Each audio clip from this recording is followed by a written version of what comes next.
मैं तो फ़कत एक मशीन ही हूँ ना, आप इंसान तो मेरे मालिक हुए ना। आपकी मर्जी से तो मैं बोलता, गाता, चीखता, चिल्लाता, शोर करता हूँ। तो आप ही बताइए असली गुनाहगार कौन है, मैं हूँ या आप?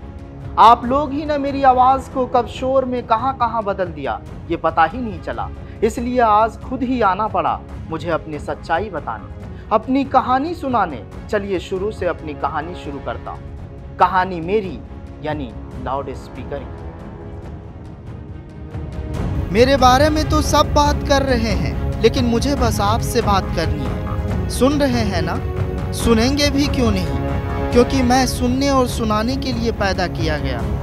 मैं ही तो हूँ जिसने इशारों को आवाज़ दी, आवाज़ को असर, असर को ताकत, ताकत को कान, कानों को बोल, बोल को शोर, शोर को चीख और चीख के बीच भी खामोशी। मैं आपके संदेशों को दूर दूर तक पहुंचाने के लिए ही आया था, पर मेरी आवाज़ एक दिन उन्हीं कानों के लिए जहर बन जाएगी, सोचा भी नहीं था।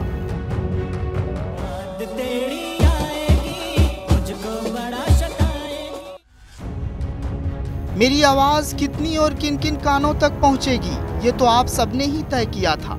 आप सबने ही तो ये फैसला किया था मैं कहाँ रहूँगा, मैं कितनी ऊंचाई और नीचाई पर रहूँगा, कब बोलूँगा, क्या बोलूँगा, कितना बोलूँगा, कितना धीमे और ज़ोर से बोलूँगा।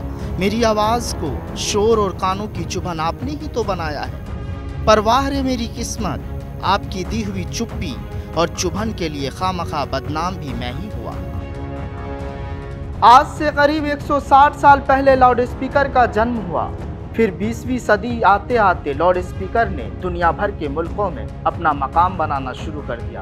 वक्त गुजरता गया, चीज़ें बदलने लगी, लोग सभ्य और शालीन होने लगे। लेकिन लाउड स्पीकर कहता है मैं वही हूँ जो आपके खुशी, गम, जीत, जश्न, मातम, इलेक्शन में शरीक होता हूँ।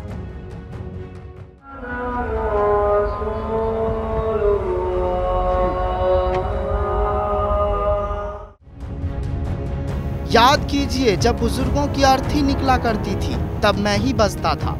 आपके गांव मोहल्ले इलाके में, आपके नज़दीकी सिनेमा घरों में कोई फिल्म रिलीज होती थी तो रिक्शे पर चढ़कर मैं ही बताता था। आपके ज़िले में जब सर्कस आता था तो भी मेरे ही मुंह से खबर पहुंचाई जाती थी।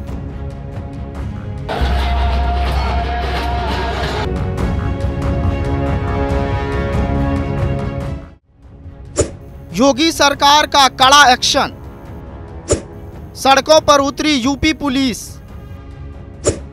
मंदिर मस्जिद से उतरवाए 100 से ज्यादा लाउड स्पीकर, जौनपुर, कन्नौज और पीलीभीत में उतारे स्पीकर। जब इंसान के हाथ खाली थे, कपड़े भी नहीं थे बदन पर, तब भी उसे एक ही चीज आती थी, पैगाम देना। कोई बिछड़ जाए तो उसे वो पुकार कर बुलाता था, किसी को आगाह करना हो तो वो उसे चिल्ला के बताता था।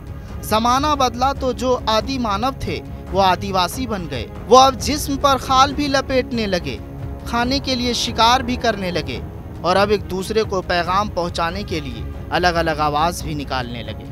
हालांकि अब इसी को लेकर सीएम योगी आदित्यनाथ ने कहा है कि धर्म स्थलों पर अथवा गीत संगीत के कार्यक्रमों में तय मानक से अधिक आवाज़ तथा निर्धारित समय के बाद लाउड स्पीकर या डीजे न बजे। कान फोड़ू स्वर वृद्धजन, रोगियों और स्कूल कॉलेज के बच्चों के लिए बड़ी समस्या है। पूर्व में इस संबंध में प्रभावी कार्रवाई हुई थी। एक बार फिर इसका निरीक्षण करें। जहां स्थिति ठीक न हो तत्काल लाउड स्पीकर उतारे जाए।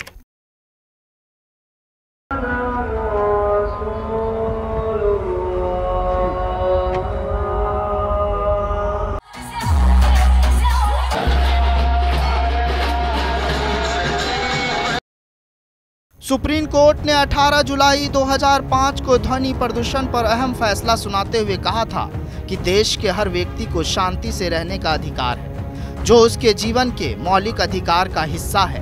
कोर्ट ने उस वक्त साफ किया था कि लाउड स्पीकर या तेज आवाज में अपनी बात कहना भले ही अभिव्यक्ति की आज़ादी के अधिकार के अंतर्गत आता हो, लेकिन यह किसी के जीवन के अधिकार से ऊपर नहीं हो सकता।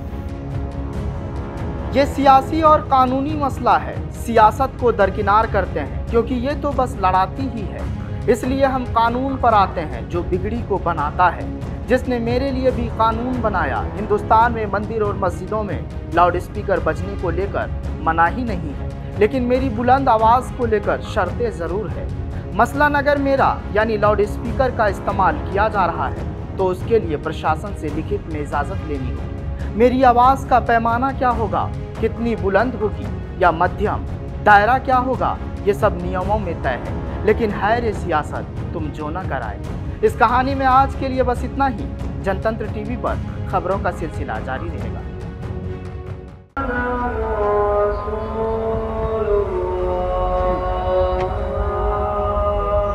ब्यूरो रिपोर्ट, जनतंत्र टीवी।